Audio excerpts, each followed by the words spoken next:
This episode of the Marketing Podcast is brought to you by Neighborhood Domains. Every business needs a domain name, including yours. Visit neighborhooddomains.com and use offer code MARKETING to get 10% off hosting and domain registration.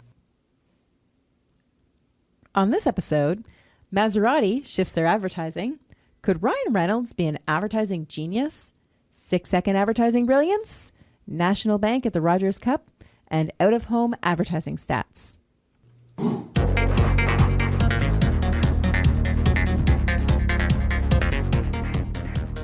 Creativity sells. Applying the right creative at the right time is the recipe for great marketing. The Marketing Podcast looks at marketing news and finds the secret ingredients that make great marketing.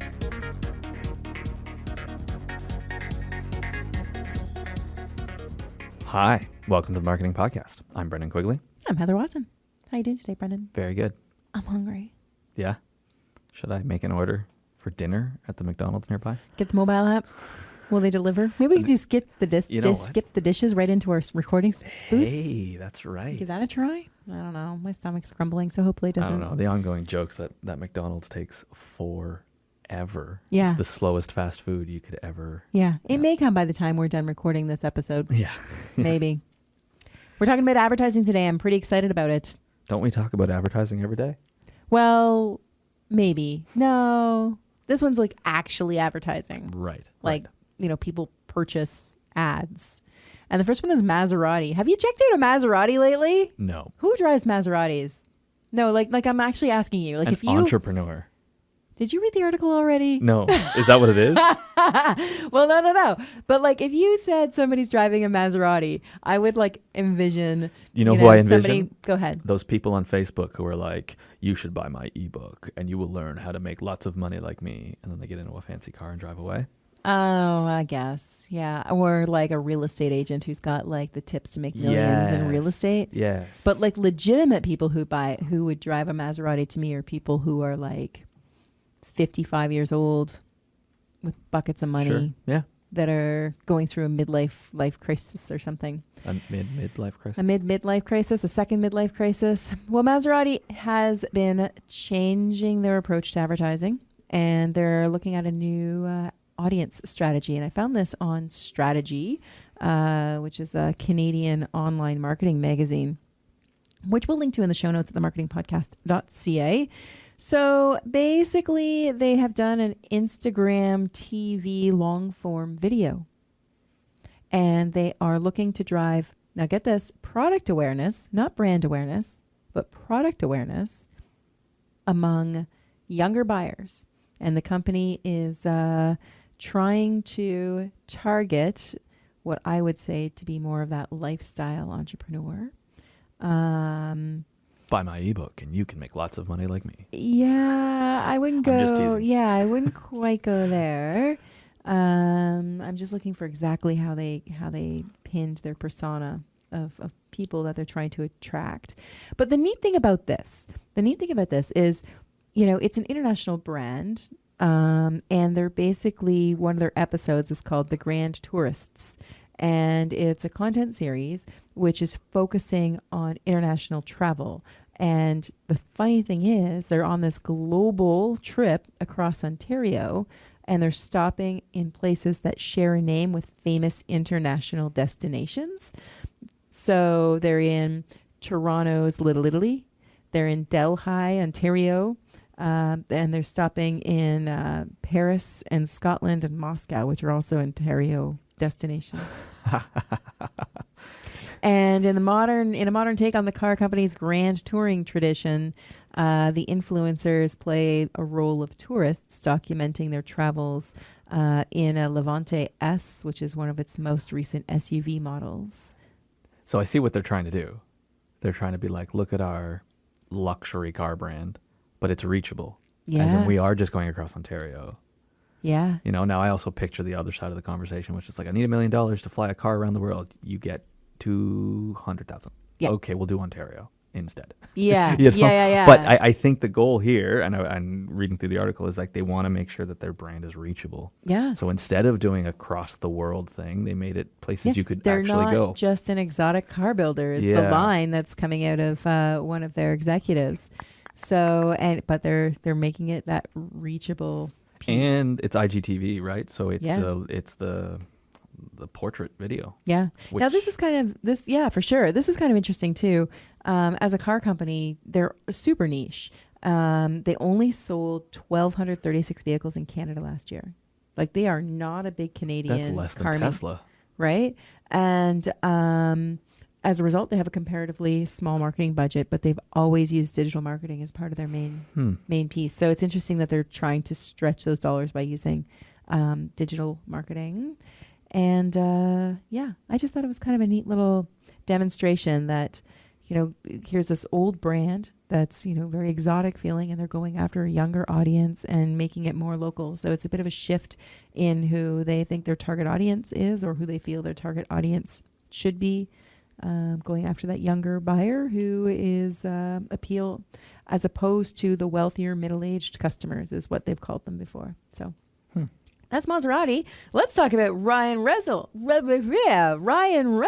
There we go. Who could probably buy? He looks like somebody who would drive a Maserati. Actually,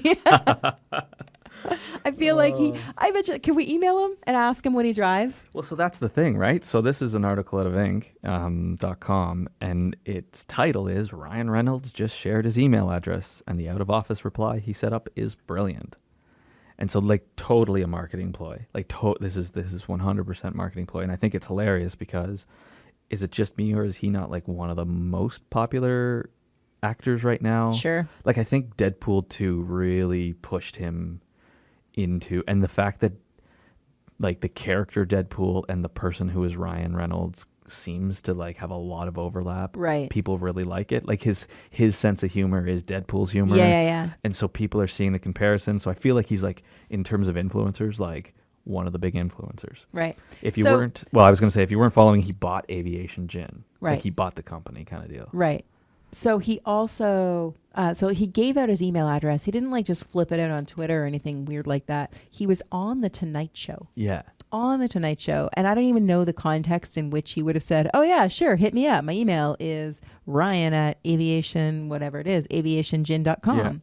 And it has got him so much marketing mileage, not just because he gave out his email address, but because he talked about giving out his email address, the fact that we're talking about it today. Yeah. But his autoresponder has this really, and I guess he has a history of putting out kind of cheeky autoresponders long before he gave out his email address. So it comes as no surprise, but people, the latest one was kind of talking about, hey, thanks for your interest. You've reached my out of office mission statement. And then it goes on about talking about why his gin is the best damn gin on the planet. And when he gave out his email address on The Tonight Show, a day later, it was apparently 20,000 people took the time to send him a message. And then he tweeted out, 20,000 daily emails crashed our servers. I had no idea we had an IT department until an hour ago. They seem super sober, which is But isn't that the hilarious. best sense of humor? Yeah. I think it's really smart. They also say he changes the autoresponder from time to time. So email back to see what the new autoresponder is. Yeah. Interestingly enough, the Inc. article goes on to say why you should do this. That's right. Yeah. Talk about it. As in, it's a really, really cool marketing ploy. It's super cool. Not necessarily why you should give out your email address on The Tonight Show, because we don't have that ability. I would give my email out. Oh, I would totally do that. Yeah. It's just we don't all have that ability, but No. we do all have the ability to put on an out of office. Yes. And I have I have an autoresponder 100% of the time on all of my emails that just basically says, "Hey, I'm going to get back to you in 24 hours." Yeah. But I never would have thought to Why not put marketing in there? put marketing in there as well. Yeah. Beyond my signature, Even if it and is company logo. Even if it is, hey, I'll get back to you in 24 hours. But while you're waiting, read this awesome description of why our company is better than. Yeah. Or read this article about this latest greatest Exactly. podcast. And so basically, I'll go through. They've got a couple of reasons why they've got 3 reasons here why this is really good. And one of them is it's unexpectedly personal. Which it is. Someone just sent you an email, and you emailed them right back, and you can speak to that person. So that's really cool. Number 2, it's super cost efficient. This costs you, apparently it cost Aviation Gin A little bit of IT work. IT work. Some hours. But most people, if you're hosting your emails through something like G Suite or something like Microsoft Exchange, Most people aren't getting 20,000 emails in a day. and you're not going to get the 20,000 emails. You don't have to worry about any of that. This is super cost effective. And the third one is it's funny and varied, as in you've got a lot of option. Like you could link to an article in your industry, or you could write out a little mission statement, or you could write something funny that entertains the person while they're waiting for you to respond. Or you could set up an email for this this is the marketing email that you put out and people get these funny responders. Yeah. And some of the other ones that they've linked to, Ryan Reynolds' previous autoresponders. I love July, so I'm going to read it because it's just a couple sentences. I will be out of the office celebrating Canada Day, July 1st, World UFO Day, July 2nd, Tom Cruise's birthday, July 3rd, and July 4th, July 4th. It's also National Picnic Month. So let's just reconnect in August, shall we? Like, I think that's just awesome. Yeah. I mean, I would never actually want to reconnect with clients a month later, but I think that's awesome. He doesn't care. Yeah. Whatever. And then in August, he says, thanks for your email, but unfortunately, I'm out of the office on official business. I can't really say more than that. It's official. It's business. And that's that. Right? So it's a little cheeky. It's kind of fun. And it's a good way to connect with people. I wouldn't send too spammy, like, hey, while you're waiting for me to get back to you in the next 24 hours, read this article about boring things that you're maybe not even emailing me about. Exactly. Yeah. So, I would keep it light, but it is a fun way to reach the people. I would check it out. 6 seconds. I can't talk about this in 6 seconds, but I want to talk about this a lot.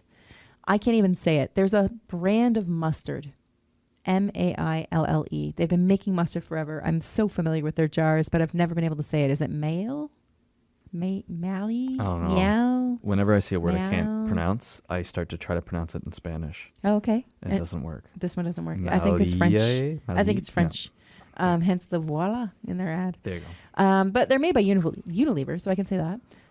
They have done a pre-roll set of ads that showcases the speed and ease of using condiments in a quick meal. So one of the things I learned a long, long time ago is there's a couple of ways that you can gain market share.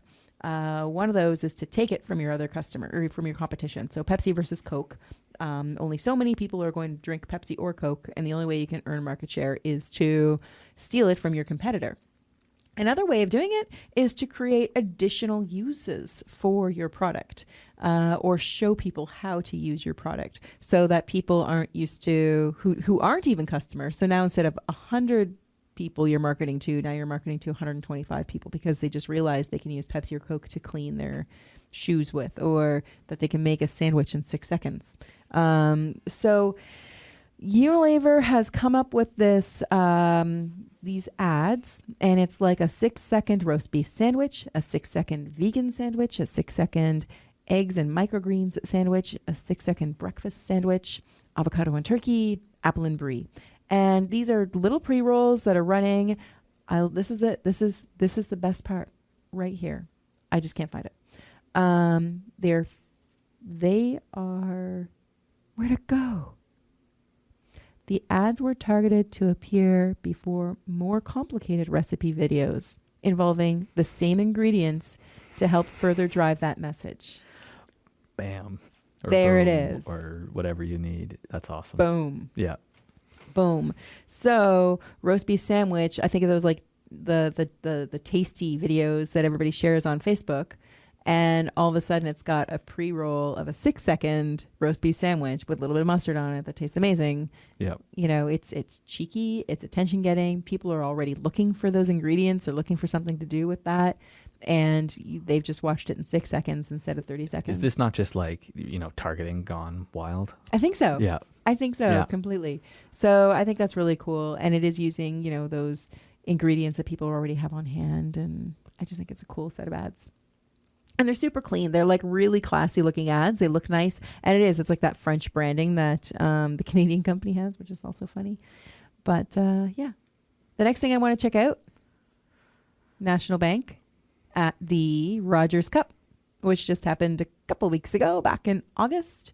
The Rogers Cup, the tennis thing, tennis match. I don't follow a lot of people follow tennis. Like a lot of people. I didn't realize how big it was. We have a mutual friend who was at the Rogers Cup, and I didn't think that person would be into tennis either. random tennis fans Yeah. everywhere. So the Rogers Cup obviously is sponsored by Rogers, hence the title name. But National Bank also had a sponsorship there.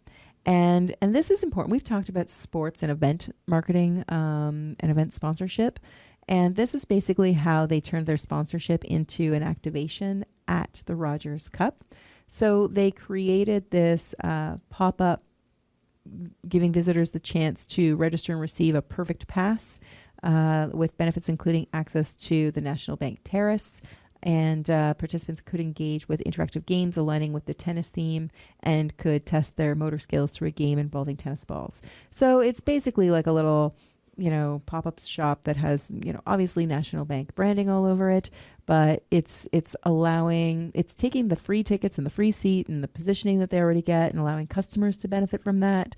And it's also giving people that sense to play tennis at the tennis match, but all under the branding and guise of National Bank. So they did a really, really good job of it, and they were featured in Strategy Online, which we'll share the article with. It doesn't have to be as elaborate as this, but normally speaking, if you're coming in as any kind of significant sponsor on an event, you are going to get event tickets. You are probably going to get some sort of display space at the event. Use that event sponsorship to your advantage to creatively activate and get people engaged with your brand, as opposed to just throwing whatever kind of money at it and expecting your logo on the ticket to be the thing to get your brand awareness. You really need to be there and kind of own that presence at the event like National Bank did. Mm-hmm.